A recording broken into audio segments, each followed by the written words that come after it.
아멘. 여기 있다 해야 할 하나님의 사랑, 오늘 말씀 제목입니다. 요한일서는 사도 요한이 노년기에 기록한 서신입니다. 그는 복음서와 요한계시록을 기록했던 인물로 예배소 지역을 중심으로 사역하며 예수 그리스도의 인격과 사랑을 깊이 체험한 사도였습니다. 당시 로마 제국의 정치적 억압뿐 아니라 교회 내부의 분열과 거짓 가르침이 심각했어요. 교회가 외부 박해를 받는 것보다 더 두려워했던 게 내부에서 일어나는 영지주의 영장이었습니다. 영지주의자들은 예수는 참 사람이 아니라 영적인 존재일 뿐이다, 이렇게 주장을 했어요. 그들은 지식으로 구원받는다고 믿었고 하나님의 사랑이 실제 육체로 나타난 예수님 십자가 사건을 부정했습니다. 요한은 이 거짓 가르침을 바로잡기 위해서 요한일서를 기록합니다. 그래서 요한일서에는 하나님이 육신이 되어 오셨다, 예수 그리스도께서 세상에 구주로 오셨다는 강력한 선언이 반복됩니다. 아울러 이 성육신 사건과 하나님의 사랑에 관하여 분명하게 연결짓고 있습니다. 그래서 사랑이 여기 있다, 사랑이 여기 있다. 사랑은 유행가 가사에 있지 않고 우리 아버지 어머니도 이 기독교적 사랑을 제대로 보여주지 못했어요. 우리 부모님들 어디에서도 이 사랑을 배울 수가 없었어요. 사랑이 여기 있다, 하나님의 사랑이 여기 있다. 한국교회가 지금 이 말씀 앞에 귀 기울일 필요가 있습니다. 왜? 오늘날 교회 역시 1세기 교회와 크게 다르지 않아요. 지식이 넘쳐나, 성경 자격증 딴 사람이 많아, 성경 통독, 성경 암송 넘쳐나지만 사랑이 식어버렸습니다. 교리가 정확하지만 공동체는 다 꿰져 있습니다. 요즘에 그래서 유튜브 교회가 뜨고 있습니다. 공동체를 힘들어하는 거예요.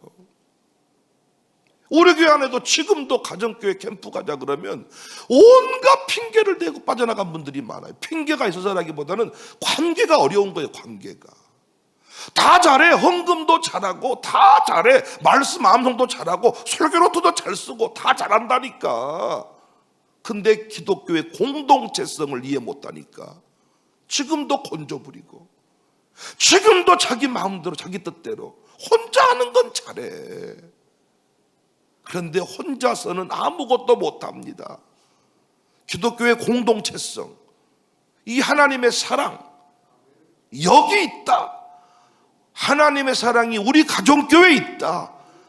우리 가정교회로 와라. 여러분, 가정교회 단순히 그냥 설거지 인원 숫자가 부족해서 보내주세요, 제가 안 보내줍니다. 하나님이 그 영혼 그렇게 안 보내줍니다. 설거지 하려고 그곳에 보내겠습니까 여러분? 하나님의 사랑이 1-1 가정교회에 있습니다. 5-1 가정교회에 있습니다.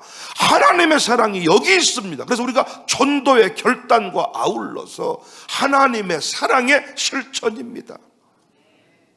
하나님 사랑의 결단, 여기 있다 해야 할 하나님의 사랑은 어떤 사랑인가? 첫 번째, 독생자를 통해 나타낸 바 된 사랑입니다. 9절입니다. 하나님의 사랑이 우리에게 이렇게 나타난 바 되었으니 하나님이 자기의 독생자를 세상에 보내셨다.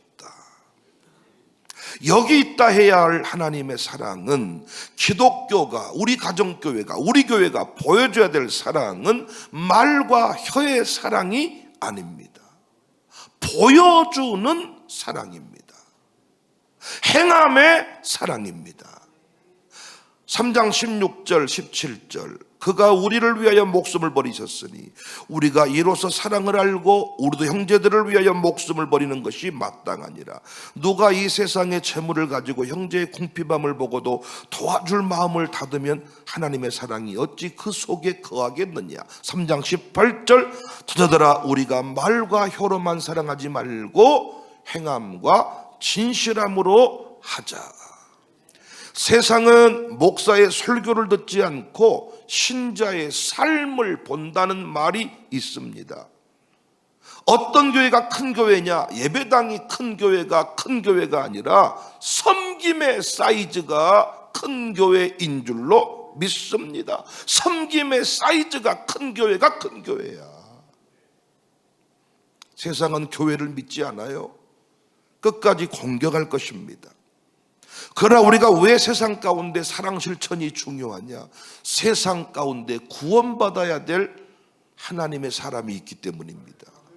구원받아야 될 하나님의 사람. 우리가 여러분 세상을 바꾼다 한 적이 없다니까요. 세상은 바뀌지 않아. 세상은 갈수록 어두워질 겁니다. 세상은 갈수록 악이 득세할 겁니다. 그런데 세상 가운데 하나님의 사람이 있다는 거예요. 그 사람을 구원하는 방법이 뭡니까? 여기 있다. 하나님의 사랑이. 그 사랑은 어떤 사랑? 말과 혓바닥으로만 하는 사랑이 아니다. 행함이다. 보여주는 사랑이다. 주중 우연히 교회 가는 길이라는 프로그램을 봤어요. 고려인 마을의 이천영 목사님을 소개하는 프로그램이었습니다. 고려인 마을은 안 왔지만 이천영 목사님은 몰랐습니다. 이름은 들었지만 얼굴은 본 적이 없습니다. 그런데 그 프로그램을 우연히 보았어요. 근데 그 프로그램에 보면 고려인들이 부자가 되어서 이천영 목사님 사역을 적극 돕는다. 그들이 우리나라의 변방의 기퉁이의 난민처럼 왔지만 지금은 올곡동에서 중심 세력이 돼서 난민 공동체, 이주민 공동체의 좋은 모델이 되고 있습니다. 실제로 여러 고려인들이 이제는 경제적 부를 누리면서 이제는 선교의 통로로 쓰임받고 있습니다. 근데 그들은 그 영상 인터뷰에서 계속 무슨 얘기를 하느냐? 우리가 돈이 없었을 때, 신분 정리가 안 되어서 올 수도 없고 갈 수도 없을 때 이천영 목사님이 계속 도와주었다는 것입니다. 아무런 자기들에게 어떤 이익도 없었을 때인데 이천영 목사님이 먼저 다가와서 우리가 공부한 사마리아인의 모습으로 비용을 지급하고 사랑을 보여주었다는 것입니다. 부모가 자녀 사랑하지 않은 사람이 누가 있습니까? 다 사랑합니다. 그런데 자녀가 부모님의 사랑을 이해하는 것은 따뜻한 밥상일 때가 많습니다. 여러분 명절이 돼도 아들들이 딸들이 집에 잘 안 오는 집 어떤 집이냐? 엄마가 따뜻한 밥상을 어렸을 때부터 안 차려준 집입니다. 엄마 아버지가 그 아들 딸들과 시간을 보내주지 아니한 집입니다. 항상 하는 말이 이래. 야 이놈아 내가 너를 위해서 그렇지 이놈아. 엄마 아빠가 임마 뭐 엄마 아빠 잘 먹고 잘 살라 그러냐 이놈아. 너를 위해서 임마 돈 벌고 너를 위해서 임마 아버지가 출근하고 그러는 거지. 내가 임마 너랑 뭐 이렇게. 그런데 목사님 아들 딸들 중에서도 삐뚤어진 놈들 어떤 놈들이냐? 아버지의 사랑을 확인 못한 놈이야. 성도 돌보는 걸 알아. 성도 때문에 바쁜 걸 알아. 그런데 아들들하고 시간 한번 보내준 적이 없어. 하나님이신 분이 인간의 몸을 입고 이 땅에 오신 것이 그리스도의 사랑 성육신 사건인데 아버지는 나랑 내 수준에서 시간을 보내준 적이 없어요. 따뜻한 밥 한 끼를 엄마가 차려준 적이 없어. 바쁜 줄 알아. 엄마가 힘들게 사는 줄 알아. 그런데 최소한 내가 군대 간다고 할 때, 최소한 내가 이렇게 힘들고 어려운 상황일 때, 내가 입시 공부한다고 할 때 엄마가 나에게 밥 한 끼를 차려준 적이 없어. 공부 끝나고 올 때까지 잠 안 자고 꾸벅꾸벅 졸면서 소파에 앉아 있었던 엄마의 모습을 본 적이 없어. 패기만 했지, 욕만 했지, 말로만 했지. 야 이놈아, 신앙생활 잘해, 하나님이 복을 줘, 이런 소리 많이 들었지만 부모님이 따뜻한 사랑을 보여주지 아니한 집 자식은 역시 메말라 있고 부모님의 사랑을 가슴으로 느끼지 못하니 증언도 못합니다. 나는 우리가요, 사랑을 잘못 배웠어요. 이걸 결단을 해야 됩니다. 저는 한 달에 한 번씩 양육사 정기 교육 및 애찬회를 나누는데, 그때 우리 목양장급들이 한 판 섬기고 후반부로 넘어가니까 이제 교구별로 한 판 섬기는데, 그 밥상 받아보면 알잖아요. 그 밥상 받아보면 그들이 얼마나 우리를 사랑하는지 알잖아요. 아무것도, 우리가 밥 못 먹고 사는 시대 아닙니다. 안 그렇습니까? 우리 서로 안 먹으려고 애쓰고 먹으면 운동하는 시대입니다. 그렇다고 해서 따뜻한 밥상이 필요 없는 시대입니까? 우리가 그렇게 먹방 프로그램에 집중하는 이유가 뭡니까?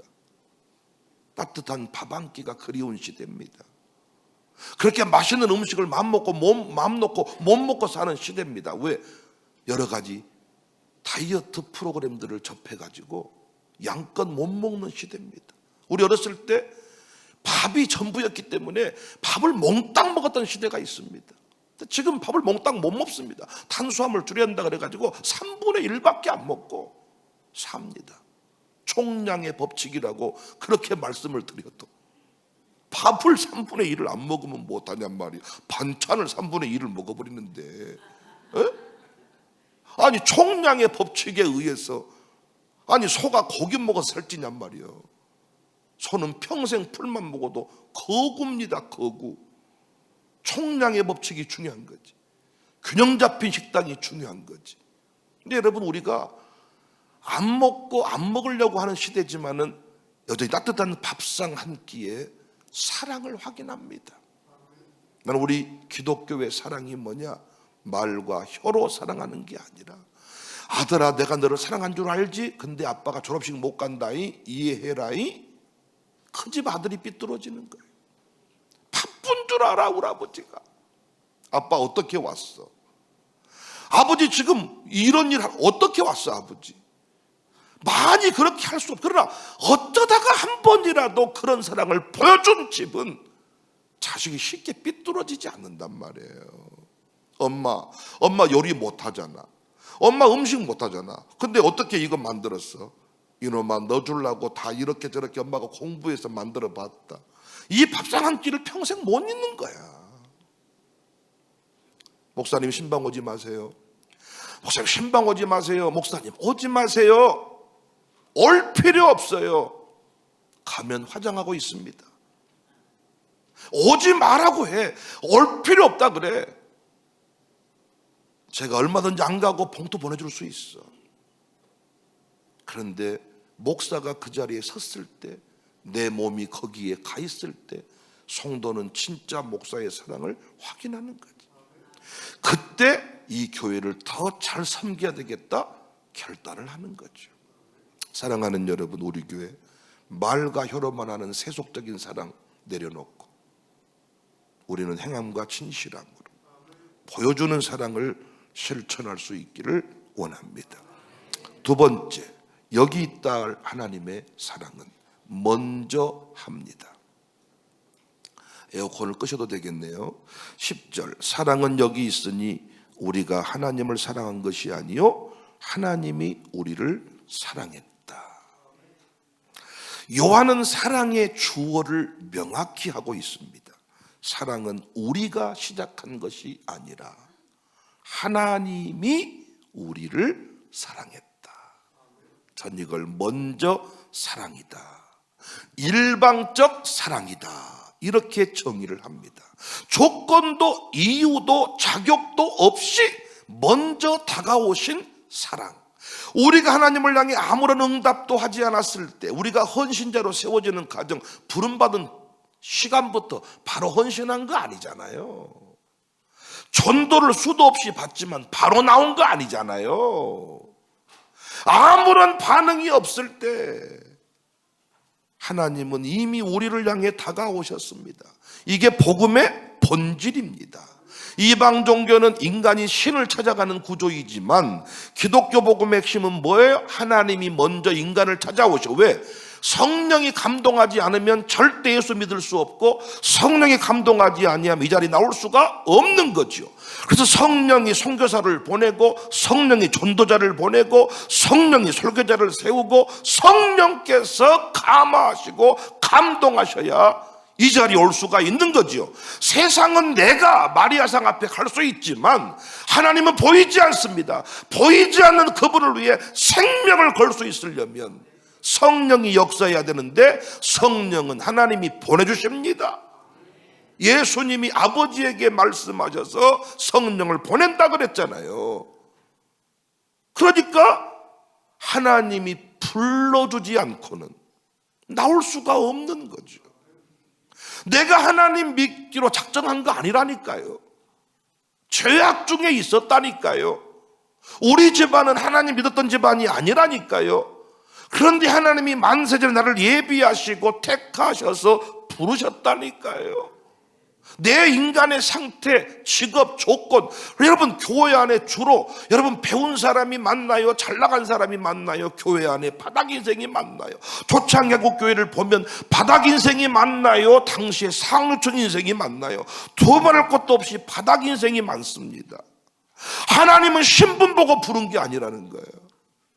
우리의 행동, 이 가지를 보고 어떤 인격의 수양의 정도를 보고 부른 게 아니라는 거예요. 하나님의 사랑은 내 행동과 상관이 없어. 일방적인 사랑입니다. 조건 없는 사랑입니다. 로마서 5장 8절에 우리가 아직 죄인 되었을 때에, 내가 죄악된 것을 끊고 새로운 인생을 살아봐야 될 때가 아니라 여전히 죄인 되었을 때에 사람 같지도 아니한 나를 위해서 독생자 예수님이 십자가에 죽으셨다는 거예요. 하나님의 구원은 우리의 의로움, 공로, 선행에 근거하지 않습니다. 오직 하나님의 자비와 은혜로 시작이 됩니다. 그 사랑이 그 사랑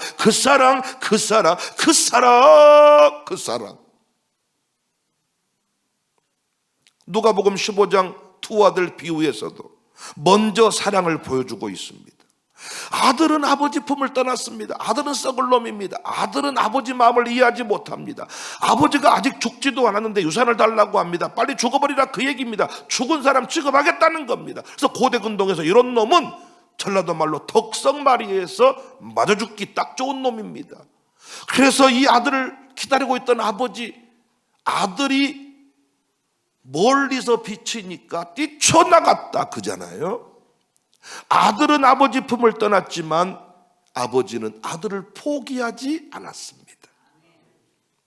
그 아들은 아버지 사랑을, 집을 떠날 수는 있었지만 아버지 사랑을 떠날 수는 없었습니다.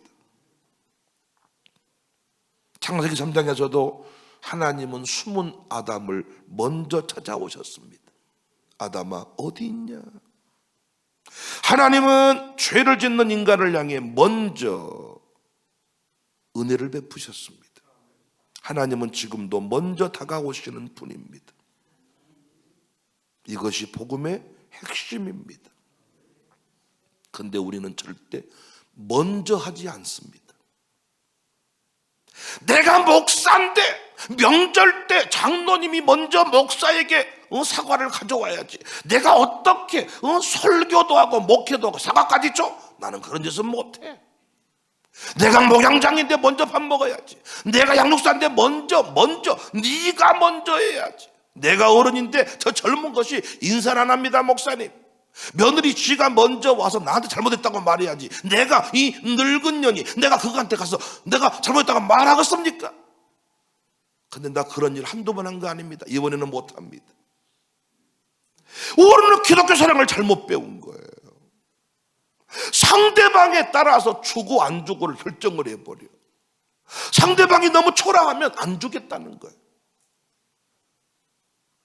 늘 받기만 하는 사람, 하나님이 일방적으로 사랑을 주니까 사람한테도 받으려고 그래. 기독교인들처럼 정말로 욕심이 많은 사람이 또 있을까? 얼마만큼을 줘야 하나님께 감사하려나? 안희연 목사님을 만나고 오늘 또 우리 하준이가 부흥회를 위해 기도했는데 안 목사님 보내셔서 은혜 주셔서 감사합니다. 어떤 은혜를 받으셨나요? 저는 평생 제 인생이 바닥이어도 두 팔 가진 것만으로도 나는 불평할 이유는 없다. 우리 너무나도 문자 한번 보내는 것도 상대방의 그 표정에 따라서 일방적인 사랑입니다. 끝까지 사랑입니다.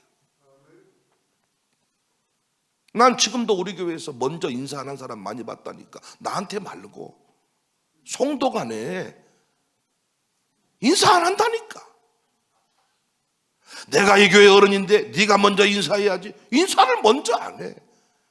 당신은 내가 봤을 때 부처 앞으로 가는 게 좋겠어. 어떻게 그래놓고 교회 권사님이라고 집사님이라고 장로님이라고 목사라고 말할 수 있겠습니까? 밥 먹을 때는 목사 먼저 먹어놓고 사랑을 실천할 때는 장로님한테 먼저 하라 그러네. 이제 너는 밥도 제일 꼴찌로 먹어. 특별한 일이 없는 한 교회가 먼저 목사에게 밥 먹게 해주잖아요.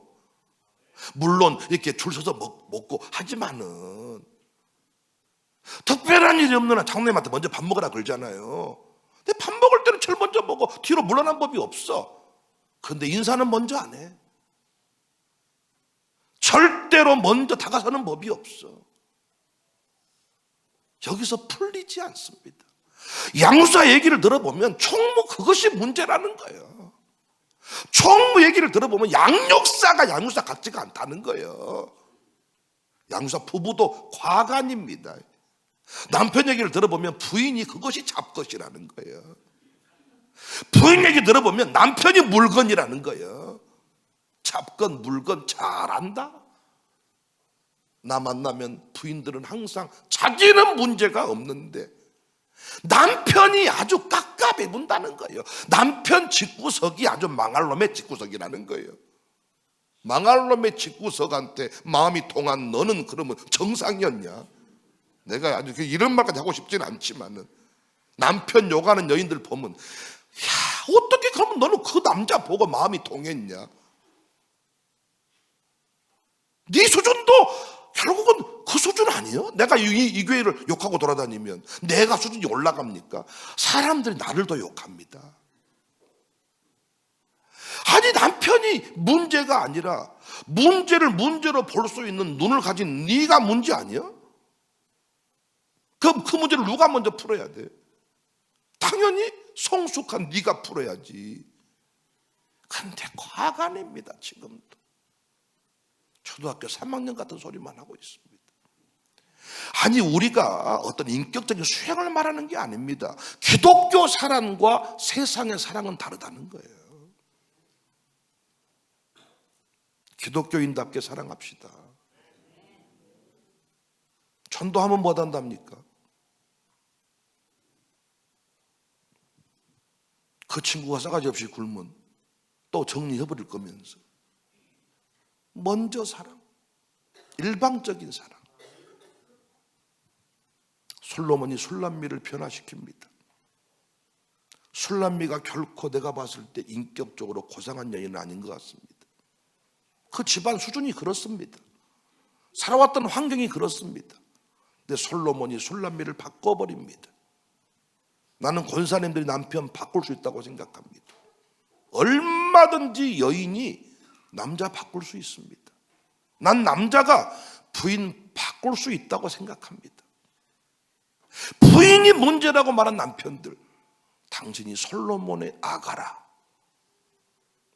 최은호의 아가라, 강정호의 아가라, 강정호의 사랑 얘기가 나와야지. 언제까지 김미숙 얘기, 언제까지 정윤희 얘기. 말도 안 되는 소리 해서는 안 됩니다. 이 교회 장로님이 수준이 안 맞아서 나는 목회가 어렵습니다. 목사 맞습니까? 어떤 교회 가든지 간에 장로님들은 목사 입장에서 부담스러운 존재입니다. 장로님이 먼저 다가오지 않습니다. 목사가 먼저 다가서는 것입니다. 난 여러분과 제가 이 사랑을 이해하고 우리 이 공부 많이 했습니다. 어른이, 세상은 젊은 것들이 어른한테 나와서 인사하지만 기독교는 머리 허연 노인이 젊은 것한테 인사하는 것입니다. 그래 놓고 막 화가 나는 게 아니라 그게 하나님의 사랑, 그때 영성이 깊어지는 것입니다. 그 일이 반복이 될 때, 일상이 될 때 우리 교회는 폭발적으로 부흥하게 될 것입니다. 마지막 세 번째입니다. 여기 있다 해야 할 하나님의 사랑은 죄를 속하는 사랑입니다. 10절 하반절에 우리 죄를 속하기 위하여 화목제물로 그 아들을 보냈다. 여기 화목제는 속죄제물, 죄를 대신 담당한 제물을 뜻합니다. 그러니까 하나님의 사랑은 감정이 아니라 대속의 사랑입니다. 그분은 단지 우리를 불쌍히 여기신 것이 아니라 우리의 죄값을 친히 지불하셨습니다. 여기 있다 해야 될 사랑, 어떤 사랑이냐? 용서의 사랑, 대속의 사랑입니다. 사랑의 최고의 표현이 뭐예요? 용서입니다. 용서입니다. 반기독교 작가 중 최강 안티 작가를 꼽으라면 마가니타 레스키라는 영국 여성이 있습니다. 이 작가는 교회와 목사를 비판하는데 엄청났습니다. 교회 공격, 목사 비판, 교회 부조리 폭로, 고통스러울 만큼 지적을 해댔습니다. 이 여자가 88년에 죽었는데 그가 죽을 때 이런 말을 했어요. 난 평생 기독교인 공격하며 살았다. 그런데 기독교인에게 부러운 것이 하나 있다. 그건 용서다. 나를 용서할 자가 아무도 없다. 그러고 죽었어. 엄한 잣대를 가지고 남을 공격만 하다 보니까 자신도 자신이 용서가 안 되는 거지. 죽을 때만큼이라도 용서받고 싶어. 기독교인의 용서의 영성이 자기는 부럽대. 요한은 11절에 하나님이 이렇게 우리를 사랑하셨은즉 우리도 서로 사랑하는 것이 마땅하도다. 근데 사랑하지. 나한테 사과도 잘 사주고 나한테 밥도 잘 사주고 내 아들 군대 휴가 나왔다고 그 집이 5만 원 용돈도 주고 이렇게 나한테 잘하는데 내가 사랑을 왜 못해? 근데 문제는 뭐예요? 나는 그 집한테 50만 원 줬어. 근데 그 집은 나한테 3만 원도 안 줘. 나는 그 사람 만날 때마다 인사해. 근데 그놈은 나를 뒤에서 욕하고 다녀. 이 사람하고 사랑이 되냔 말이에요. 내가 너하고는 이제는 사람 취급을 하지 않겠다. 목사님, 나는 그 사람하고는 가정교회 못합니다. 아니, 나는 너한테 사랑을 했는데 너는 나한테 왜 성질 내냔 말이에요. 나를 왜 까고 다녀? 세상 말로 왜 나를 까고 다녀? 내가 너 뭘 잘못했는데 나를 까고 다녀? 그 사람을 사랑할 수 있겠냐고요. 여기서 기독교의 한계가 드러나는 겁니다. 앞에 그 얘기는 세상 계모임도 일어나는 사랑이야. 그런데 정말 이 교회 안에서 경험하고 싶은 사랑은, 이 교회까지 들어온 것은 뭐냐? 나도 나를 용서할 수 없는데, 나도 내 성질을 내가 봐도 더러워. 성질이 내가 봐도 더러워. 내가 봐도 내가 정이 떨어져. 여러분 할렐루야입니까? 여러분은 만족스럽습니까? 대부분은 내가 나를 봐도 성질이 개떡 같아. 그래서 내 아들이 이 개떡 같은 내 성질을 담고 있으면 더 화가 나서 더 패지 않나요? 잘 모르시나 보네요. 근데 안 목사님하고는 이 부분이 통하더라고. 안 목사님하고는. 안 목사님 나보고 이래. 목사님은 목사님 닮은 아들을 보면 좋으세요. 아니, 좋기도 하고 열받기도 하죠. 특히 나를 닮지 말아야 될 부분을 그대로 행할 때 어떤 말. 근데 우리 안 목사님은 둘째 아들을 보면 올라오는 게 있다 그러더라. 나는 내가 봤을 때 용납되지 않는 참 이상한 그 성질머리가 있습니다. 그런데 역시 그것 때문에 교회에서마저도 버림을 받는다면 나는 어디로 가야 할까요? 어디로 가야 할까요? 가정이 있는 집은 엄마가 끝까지 이 더러운 성질을 품어줍니다. 아버지는 그 새끼 내보내버려. 그럼 호적에서 파버려. 넌 나가. 쫓아내도 엄마가 뒤로 돈을 대줍니다.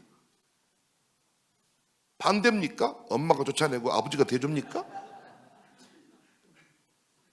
이러든 저러든 한 사람은 해줍니다. 그래서 우리가 이렇게 살았습니다. 그런데 부모님도 없이 가정도 깨진 상태로 홀로 사는 사람들은 그 사랑을 받지 못했습니다. 그래서 하나님이 이 교회 가운데 그 사랑 받게 했는데, 역시 이 교회도 인격이 고상한 사람은 대접을 받고 인격이 더러운 사람은 역시 지탄을 받는 공동체. 그래서 내가 처음부터 캠프 같은 거 안 간다 그랬잖아. 내가 나를 아니까, 난 건조 부린 놈, 나는 이기적인 놈이, 나는 그래서 못 어울리니까 안 간다 그랬잖아. 근데 네가 나를 끄집어내서 가자고 해놓고 성질 부리니까 왜 나한테 뭐라고 하는데, 나는 원래 그런 놈이었어. 이게 지금 교회 모습 아니냐고. 교회 와서 남의 말을 들춰내는 사람이 많아요. 흉보는 사람이 많아요. 그 내면의 상처입니다. 그 내면에 무엇인가 정상적인 감정이 아닌 것입니다. 그렇게 성장을 한 거예요. 불우하게 성장을 한 거예요. 불우하게. 남의 말 한마디에 발끈하는 사람, 어렸을 때부터 무시당하고 산 거예요. 이를테면 판잣집에 똥 묻은 집에 산 거예요. 그래서 교회에 왔어. 그 습관이 그대로 드러나. 그 사람을 두고 보지 못합니다, 우리는.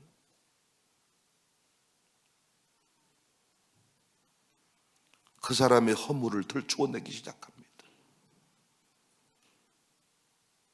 그 사람의 허물을 막 들추어냅니다. 품고 인내하지 못합니다. 용서는 단순히 관계를, 사업을 좀 잘 되게 하는 정도가 아니라 우리의 용서의 영성은 결국은 한 사람의 구원 문제와 연결이 되어 있거든요.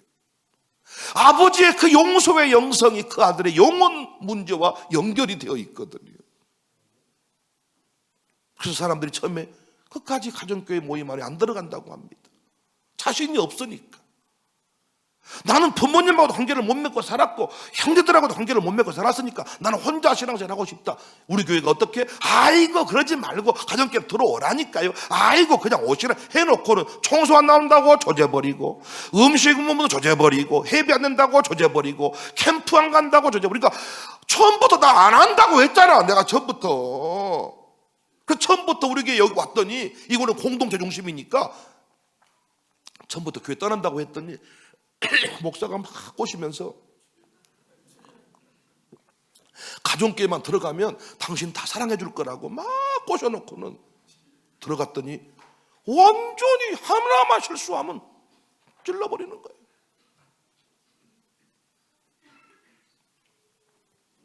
그래서 나중에 어떻게 되냐, 목사님이 설교가 너무 세서 지가 내 설교를 듣기는 했간 모든 독박이 나에게 돌아옵니다. 목사님이 세서 교회를 떠났다 하니 자기의 허물이 교회 안에서 드러나 버리니까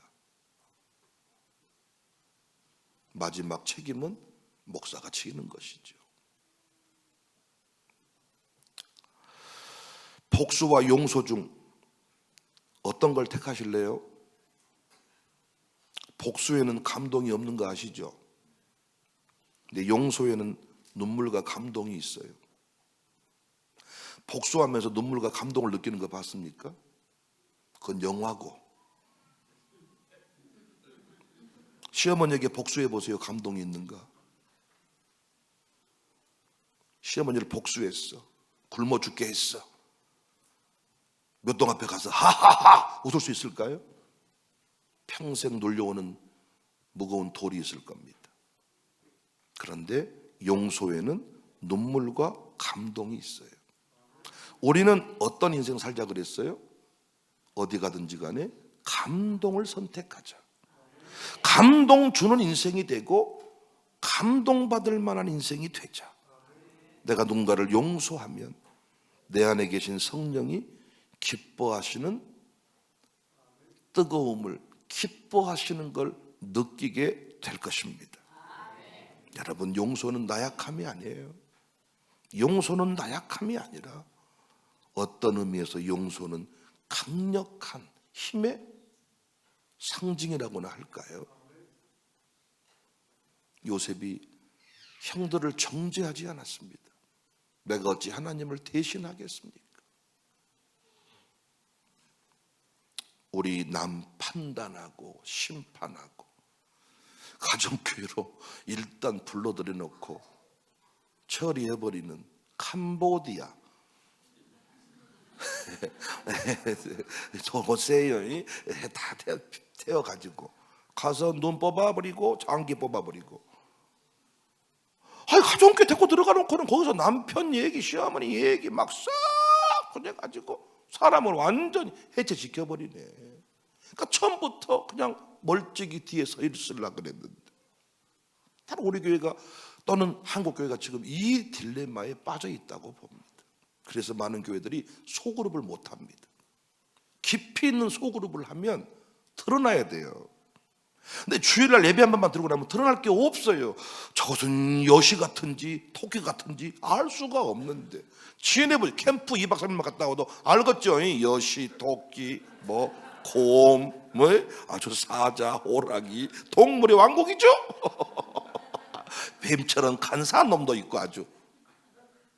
그러니까 캠프를 차라리 안 갔으면 축복하며 살 건데, 캠프를 괜히 갔다 와가지고 왔다 저건 사람 뱀 같아야. 왜 백녀시 왜 백녀시 잊을 수가 없다 저 백녀시 막. 이것이 우리 교회 딜레마라고. 딜레마. 지금 딜레마. 저는 교회가 아버지 품이 되었으면 좋겠다. 아버지 품이다. 물론 저를 포함해서 남자가 여자보다 마음 넓은 건 아니야. 할렐루야. 남자들이 훨씬 더 속이 좁아. 내가 보니까 아주 그냥 남자들이 저 포함해서. 우리 교회는 여자들이 마음 넓은 집이 많은데 그 아버지 역할을 봤을 때 제가 드리는 거예요. 아버지 품이다. 그래서 우리 가정교회가 아버지 품처럼. 아버지는 말수가 별로 없잖아. 아버지는 늘 그냥 속으로 그냥 울잖아. 엄마는 그냥 잔소리 다 해버리니까 그렇게 맺힌 게 없는데, 아버지는 이게 아버지 하면 떠오르는 이미지가 있잖아요. 말없이 가서 놈 팔았네 갖다 주소. 엄마는 야 시켜 나 먹어 이러는데, 아버지는 말없이 다 갖다 주소. 아버지의 그 할렐루야. 나는 가정교회가 이런 점, 이러니 아주 그냥 엄마 같아서 막 이게 아니라 이게 다. 그래서 우리가 다시 한번 제가 깨닫고 보니까 참 내가 나쁜 목사구나, 캄보디아 목사구나, 이런 걸 깨닫게 됐습니다. 진짜 끝까지, 처음부터 끝까지 오기로 이게 불러드렸으면 끝까지 책임을 지고 사랑하고 변화시키고, 그러면 나는 죽어버린 게 아니라 피차간에 살아나는 은혜를 누리게 될 줄 믿습니다.